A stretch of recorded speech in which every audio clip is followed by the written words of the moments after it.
Hello friend, welcome to state tutorial YouTube channel. Friends, हम लोग civics का आज 15वां पार्ट देखेंगे, जो आपकी जीएससी परीक्षा के लिए काफ़ी इंपॉर्टेंट है। और इसके पहले का सभी प्रैक्टिस सेट आप लोग प्ले लिस्ट में जाकर के देख सकते हैं। वहाँ पे आपको प्रीवियस ईयर पेपर भी मिल जाएगा, जाकर के सॉल्व कर सकते हैं। जो आपके एग्जाम के दृष्टि से सारे प्रैक्टिस सेट को वहाँ पे रखे गए हैं। तो वीडियो पर लास्ट तक बने रहिएगा। वीडियो अच्छा लगे तो चैनल को सब्सक्राइब कर लीजिएगा, लाइक कीजिएगा, दोस्तों में शेयर भी कर दीजिएगा, बेल आइकन पर प्रेस कर लीजिएगा ताकि आने वाली वीडियो का नोटिफिकेशन सबसे पहले मिल सके। तो चलिए क्वेश्चन को शुरू करते हैं। पहला क्वेश्चन है, व्यक्तिगत सत्याग्रह की शुरुआत हुई थी। तो व्यक्तिगत सत्याग्रह की शुरुआत कब हुई थी? तो ये हुआ था 17 अक्टूबर 1940 को। ठीक है, 17 अक्टूबर 1940 को जो है व्यक्तिगत सत्याग्रह की शुरुआत हुई थी। और जो विनोबा भावे थे प्रथम सत्याग्रही माने जाते हैं व्यक्तिगत सत्याग्रह के। और पंडित जवाहरलाल नेहरू जो है दूसरे सत्याग्रही थे व्यक्तिगत सत्याग्रह के। ठीक है, तो यहाँ से 2-3 पॉइंट पूछा जाता है। व्यक्तिगत सत्याग्रह के पहले सत्याग्रही कौन थे? तो विनोबा भावे। और दूसरा भी पूछा गया है, तो दूसरा थे पंडित जवाहरलाल नेहरू। और इसकी शुरुआत जो है 17 अक्टूबर 1940 को हुई थी। तो यहाँ पे डी ऑप्शन आपका करेक्ट हो जाएगा। अगला क्वेश्चन है, लाहौर अधिवेशन 1929 की अध्यक्षता किसने की थी? तो लाहौर में अधिवेशन हुआ था 1929 में, इसकी अध्यक्षता किसने किया था? तो इसकी अध्यक्षता किया था जवाहरलाल नेहरू ने। ठीक है, यहाँ पे सी ऑप्शन करेक्ट हो जाएगा। भारतीय राष्ट्रीय कांग्रेस की लाहौर अधिवेशन की अध्यक्षता जो है जवाहरलाल नेहरू ने की थी। और इसी अधिवेशन में पूर्ण स्वराज का प्रस्ताव जो है पारित किया गया था तथा 26 जनवरी को जो है स्वतंत्रता दिवस मनाने का निश्चय भी इसी लाहौर अधिवेशन में किया गया था। तो यहाँ पे ऑप्शन नंबर सी आपका सही हो जाएगा। अगला क्वेश्चन है, आर्य समाज की स्थापना किसने किया था? तो आप लोग जानते होंगे, स्वामी दयानंद सरस्वती ने। इनका मूल नाम था मूलशंकर। और इन्होंने 7 अप्रैल 1875 को बम्बई में जो है आर्य समाज की स्थापना की थी। और आर्य समाज की स्थापना का मुख्य उद्देश्य जो था वो प्राचीन वैदिक धर्म की शुद्ध रूप से पुनः स्थापना करना था। और जन्म के आधार पर जो है स्वामी दयानंद सरस्वती को सर्वोच्चता को निर्धारित करने का विरोध भी किया था। तो यहाँ पे डी ऑप्शन आपका करेक्ट हो जाएगा। अगला क्वेश्चन है, अंतर्राष्ट्रीय न्यायालय में न्यायाधीशों की संख्या कितनी होती है? तो अंतर्राष्ट्रीय न्यायालय में न्यायाधीशों की जो संख्या होती है वो 15 होती है। बी ऑप्शन आपका करेक्ट हो जाएगा। और इनका चुनाव जो है महासभा एवं सुरक्षा परिषद द्वारा निर्वाचित किए जाते हैं ये 15 न्यायाधीश। और इनका कार्यकाल जो होता है वो 9 वर्ष का इनका कार्यकाल होता है। और अंतर्राष्ट्रीय न्यायालय का मुख्यालय कहाँ पे है? तो हेग में है, नीदरलैंड। ठीक है, तो यहाँ पे सभी पॉइंट को याद रखिएगा। बी ऑप्शन आपका इसका सही हो जाएगा। अगला क्वेश्चन है, अंतर्राष्ट्रीय न्यायालय में गणपूर्ति जो कोरम होता है उसकी संख्या कितनी होनी चाहिए? तो उसकी संख्या कितनी होनी चाहिए? तो इसमें से कोई सही नहीं होगा आपका। ठीक है, यहाँ पे सबको कॉमन अंक दिया गया था। जो गणपूर्ति होती है, कोरम होता है, उसके लिए संख्या 9 निर्धारित की गई है, 9 संख्या। ठीक है, अंतर्राष्ट्रीय न्यायालय में गणपूर्ति कोरम के लिए न्यायाधीशों की संख्या 9 मानी गई है। तो यहाँ पे इसमें कोई सही नहीं होगा, एक क्वेश्चन हटा भी दिया गया था। तो इसको याद रखिएगा, 9 संख्या इसकी होती है, 9 न्यायाधीश इसमें होते हैं। अगला क्वेश्चन है, संयुक्त राष्ट्र संघ का प्रथम अधिवेशन कब हुआ था? प्रथम अधिवेशन कब हुआ था? तो ये हुआ था 10 जून 1946 को। ठीक है, डी ऑप्शन करेक्ट हो जाएगा। संयुक्त राष्ट्र संघ का प्रथम अधिवेशन जो है 10 जून 1946 को लंदन में हुआ था। ठीक है, लंदन में हुआ था। तो यहाँ पे डी ऑप्शन आपका करेक्ट हो जाएगा। अगला क्वेश्चन है, शासन का चौथा स्तंभ कहा जाता है। चौथा स्तंभ किसको कहा जाता है? तो स्वतंत्र प्रेस को। ठीक है, बी ऑप्शन करेक्ट हो जाएगा। स्वतंत्र समाचार पत्र अपेक्षाकृत अधिक निष्पक्ष और दृष्टिकोण में व्यापक रखते हैं, इसलिए इन्हें जो है शासन का चौथा स्तंभ कहा जाता है। तो यहाँ पे बी ऑप्शन आपका करेक्ट हो जाएगा। अगला क्वेश्चन है, रिप्रेजेंटेटिव गवर्नमेंट किसकी कृति है, यानी किसकी पुस्तक है? तो रिप्रेजेंटेटिव गवर्नमेंट ये पुस्तक है जे.एस. मिल का। ठीक है, यहाँ पे डी ऑप्शन आपका करेक्ट हो जाएगा। रिप्रेजेंटेटिव गवर्नमेंट में जे.एस. मिल ने जो है आनुपातिक प्रतिनिधित्व और बहुल मतदान का सुझाव दिया था इसी पुस्तक में। ठीक है, तो इम्पॉर्टेंट है, यहाँ पे डी ऑप्शन आपका करेक्ट हो जाएगा। अगला प्रश्न है, निम्न में से कार्यपालिका का कार्य है, तो कार्यपालिका का क्या कार्य है? कानून को लागू करना, कानून का देखभाल करना, विदेश से संबंध बनाना, ये सभी कार्य जो हैं कार्यपालिका के माने जाते हैं। ठीक है, और इसमें प्रशासन चलाना भी आ जाता है। प्रशासन चलाना ये भी जो है कार्यपालिका का कार्य है। बहुत सारे कार्य हैं, तो ये तीनों इसमें आपका सही हो जाएगा। तो यहाँ पे डी ऑप्शन आपका करेक्ट हो जाएगा। अगला क्वेश्चन है, निम्न में से किस अधिकार को विधिक सामर्थ्य प्राप्त है? विधिक सामर्थ्य का मतलब होता है राज्य ने तो इस विषय पर कानून बना सकता है और न ही कोई दिशा निर्देश जारी कर सकता है। वो जो होता है वो विधिक सामर्थ्य होता है। ठीक है, जिसको प्राप्त होता है। ठीक है, तो इसमें प्राप्त पूछा है, सामर्थ्य प्राप्त है यानी जिस पर राज्य कानून भी बनाए और दिशा निर्देश भी जारी करे, उसी को क्या कहेंगे? विधिक सामर्थ्य कहेंगे।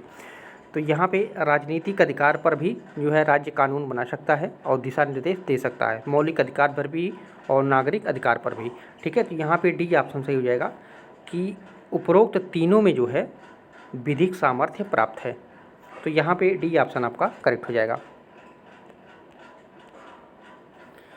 अगला क्वेश्चन है, कौटिल्य ने अर्थशास्त्र के किस अधिकरण में मंडल सिद्धांत का वर्णन किया है? किस अधिकरण में मंडल सिद्धांत का वर्णन किया है? तो ये है 6वें अधिकरण में। ठीक है, कौटिल्य ने जो है अर्थशास्त्र के 6वें अधिकरण में मंडल सिद्धांत का वर्णन किया है। मंडल का अर्थ होता है देशों का समूह। ठीक है, देशों का समूह। तो 6वें में जो है उन्होंने मंडल सिद्धांत का वर्णन किया है। तो यहाँ पे डी ऑप्शन आपका करेक्ट हो जाएगा। अगला क्वेश्चन है, राज्य की उत्पत्ति के संदर्भ में कौटिल्य किसके पक्षधर थे? तो कौटिल्य किसके पक्षधर थे? तो ये सामाजिक समझौते के पक्षधर थे। ठीक है, राज्य की उत्पत्ति के संदर्भ में कौटिल्य जो थे वो सामाजिक समझौते के पक्षधर थे। इसमें जो है मत्स्य न्याय से तंग आकर लोगों ने मनु को अपना राजा चुना तथा कृषि उपज का जो है 6ठा भाग तथा स्वर्ण का 10वां भाग देना स्वीकार कर लिया था। तो वहाँ पे कौटिल्य ने जो है सामाजिक समझौते की पक्ष को रखते हुए इस कार्य को किया था। तो यहाँ पे बी ऑप्शन आपका करेक्ट हो जाएगा। अगला क्वेश्चन है, द प्रिंस निम्न में से किसकी रचना है? द प्रिंस पुस्तक के लेखक कौन है? तो ये है मैकियावेली। डी ऑप्शन आपका इसमें करेक्ट हो जाएगा। मैकियावेली ने जो है द प्रिंस नामक पुस्तक की रचना की थी। अगला क्वेश्चन है, सत्य के साथ मेरे प्रयोग के शीर्षक के लेखक कौन है? सत्य के साथ मेरे प्रयोग के शीर्षक के लेखक हैं महात्मा गांधी। ठीक है, गांधी को कोई भी सत्य तब तक स्वीकार नहीं था जब तक वह अपने जीवन में लागू नहीं कर लेते थे, और अपने संस्मरणों को उन्होंने सत्य के साथ मेरे प्रयोग शीर्षक के माध्यम से जो है अभिव्यक्त किया था। तो यहाँ पे डी ऑप्शन आपका करेक्ट हो जाएगा। अगला क्वेश्चन है, गांधी जी का प्रन्यास अथवा ट्रस्टीशिप सिद्धांत किस विचार पर आधारित है? प्रन्यास अथवा ट्रस्टीशिप उसी को कहते हैं। ये सिद्धांत किस विचार पर आधारित है? तो ये आधारित है आपका अपरिग्रह पर। ठीक है, यहाँ पे ए ऑप्शन आपका करेक्ट हो जाएगा। गांधी जी का जो प्रन्यास अथवा ट्रस्टीशिप सिद्धांत था ये अपरिग्रह के विचार पर आधारित था। अपरिग्रह का अर्थ होता है मनुष्य को अपने जीवन की आवश्यकताओं से अधिक किसी वस्तु का संग्रह नहीं करना चाहिए, उसी को क्या कहते हैं? अपरिग्रह कहते हैं।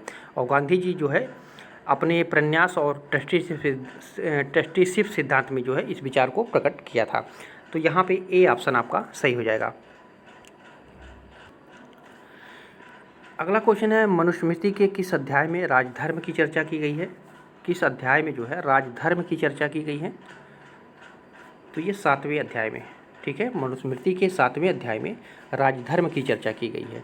मनु ने जो है मानव जीवन को उन्नत, प्रगतिशील और राष्ट्र रक्षा, राजधर्म और मानव धर्म के मापदंडों के द्वारा जो है राज्य को सुबल और सुव्यवस्थित बनाने का महत्वपूर्ण कार्य किया था। तो यहाँ पे बी ऑप्शन आपका सही हो जाएगा। अगला क्वेश्चन है, निम्न में से किसका कथन है कि उन्होंने सुंदर गुलाबों की कल्पना तो की पर उसके लिए ज़मीन नहीं तैयार की? तो ये किसने कहा था? तो ये कहा था वेपर ने। ठीक है, वेपर ने कहा था उन्होंने सुंदर गुलाबों की कल्पना तो की पर उसके लिए जो है ज़मीन तैयार नहीं की। ठीक है, तो यहाँ पे सी ऑप्शन आपका करेक्ट हो जाएगा। अगला क्वेश्चन है डेमोक्रेसी किस भाषा का शब्द है? तो डेमोक्रेसी जो है ये यूनानी भाषा का शब्द है। ठीक है, डेमोक्रेसी जो है दो शब्दों से मिलकर बना है, डेमोस और केटिया। ठीक है, दो शब्दों से मिलकर बना है। इसका अर्थ होता है बहुतों की शक्ति अर्थात जनता का राज्य। वही गणतंत्र का शब्द अर्थ है, ऐसा राष्ट्र जिसकी सत्ता जनसाधारण में समाहित हो। तो यहाँ पे आपका ए ऑप्शन करेक्ट हो जाएगा। डेमोक्रेसी जो है ये एक यूनानी शब्द है, तो यहाँ पे ऑप्शन नंबर ए सही कीजिएगा। अगला क्वेश्चन है व्यक्तिगत स्वतंत्रता व राज्य की सत्ता को परस्पर विरोधी मानते हैं। व्यक्तिगत स्वतंत्रता व राज्य की सत्ता को परस्पर विरोधी मानते हैं, तो कौन परस्पर विरोधी मानता है? तो ये है उदारवादी विचारक। ठीक है, डी ऑप्शन आपका करेक्ट हो जाएगा। उदारवादी जो विचारक थे वो व्यक्तिगत स्वतंत्रता व राज्य की सत्ता को परस्पर विरोधी मानते थे। ठीक है, तो यहाँ पे आपका डी ऑप्शन करेक्ट हो जाएगा। अगला क्वेश्चन है कौन से विचारक ये मानते हैं कि सर्वोत्तम राज्य वह है जो न्यूनतम शासन करे? सर्वोत्तम राज्य वह है जो न्यूनतम शासन करे, ये कौन से विचारक मानते हैं? तो ये उदारवादी विचारक मानते हैं। उदारवादी विचारक क्योंकि व्यक्तिगत स्वतंत्रता व राज्य की सत्ता को परस्पर विरोधी मानते हैं, इसलिए यह निष्कर्ष पर पहुंचा जा सकता है कि सर्वोत्तम राज्य वह है जो न्यूनतम शासन करे। ठीक है, तो यहाँ पे डी ऑप्शन आपका करेक्ट हो जाएगा। अगला क्वेश्चन है नागरिक समाज की कानूनी संकल्पना को महत्वपूर्ण माना गया है। नागरिक समाज की कानूनी संकल्पना को महत्वपूर्ण माना गया है किसके द्वारा? तो ये उदारवाद में माना गया है। ठीक है, उदारवाद में जो है नागरिक समाज की कानूनी संकल्पना को महत्वपूर्ण माना गया है, जिसमें सभी नागरिक कानून का जो है पालन करते हुए मिलजुल कर रहते हैं। तो यहाँ पे डी ऑप्शन आपका करेक्ट हो जाएगा। अगला क्वेश्चन है लोकप्रिय प्रभुसत्ता की संकल्पना निम्न में से किसके राजनीतिक दर्शन का सार तत्व है? लोकप्रिय संप्रभुता की संकल्पना निम्न में से किसके राजनीतिक दर्शन का सार तत्व है? तो ये है जे रूसो के। ठीक है, लोकप्रिय प्रभुसत्ता की संकल्पना जो है जे रूसो के राजनीतिक दर्शन का सार तत्व माना जाता है। तो यहाँ पे भी ऑप्शन आपका करेक्ट हो जाएगा। अगला क्वेश्चन है किसके अनुसार कहा गया है राज्य की रचना हेतु प्रभुसत्ता अनिवार्य नहीं है? राज्य की रचना हेतु जो है प्रभुसत्ता अनिवार्य नहीं है, ये किसके द्वारा कहा गया है? ये बहुलवादियों के अनुसार कहा गया है। ठीक है, डी ऑप्शन आपका करेक्ट हो जाएगा। बहुलवादी विचारधारा के अनुसार जो है राज्य की रचना हेतु जो है प्रभुसत्ता अनिवार्य नहीं माना जाता है। यहाँ पे आपका डी ऑप्शन करेक्ट हो जाएगा। अगला क्वेश्चन है निम्न में से बहुलवादी विचारक नहीं है। तो बहुलवादी विचारक कौन सा नहीं है? तो हॉब्स जो है ये बहुलवादी विचारक नहीं था। लास्क हो गया, लियो ड्यूगी, हीगो क्रैब, ये सभी जो है बहुलवादी विचारक थे। हॉब्स जो है बहुलवादी विचारक नहीं था। तो यहाँ पे ए ऑप्शन आपका करेक्ट हो जाएगा। अगला क्वेश्चन है जनता तथा सरकार एक दूसरे को नियंत्रित करती हैं, ये किसने कहा था? तो ये कहा था जॉन लॉक ने। ठीक है, डी ऑप्शन आपका करेक्ट हो जाएगा। जॉन लॉक ने कहा था कि जनता तथा सरकार एक दूसरे को नियंत्रित करती हैं। तो यहाँ पे डी ऑप्शन आपका सही हो जाएगा। अगला क्वेश्चन है सरकार के अंग ही एक दूसरे को नियंत्रित करते हैं, ये किसका कथन था? सरकार के अंग ही एक दूसरे को नियंत्रित करते हैं। जो सरकार के अंग है व्यवस्थापिका, कार्यपालिका, न्यायपालिका, एक दूसरे को नियंत्रित करते हैं, ये किसने कहा था? तो ये कहा था मॉन्टेस्क्यू ने। ठीक है, बी ऑप्शन आपका करेक्ट हो जाएगा। ये सभी प्रश्न पूछे जा चुके हैं एलटी ग्रेड में और पीजीटी में, टीजीटी में, तो इन सभी प्रश्नों को बहुत अच्छी तरीके से आप लोग ध्यान में रखिएगा। तो यहाँ पे बी ऑप्शन आपका करेक्ट हो जाएगा। अगला क्वेश्चन है राज्य एक समझौते का फल है, ये किसने कहा था? तो राज्य एक समझौते का फल है, ये कहा था ह्यूगो ग्रोसियस ने। ठीक है, डी ऑप्शन आपका करेक्ट हो जाएगा।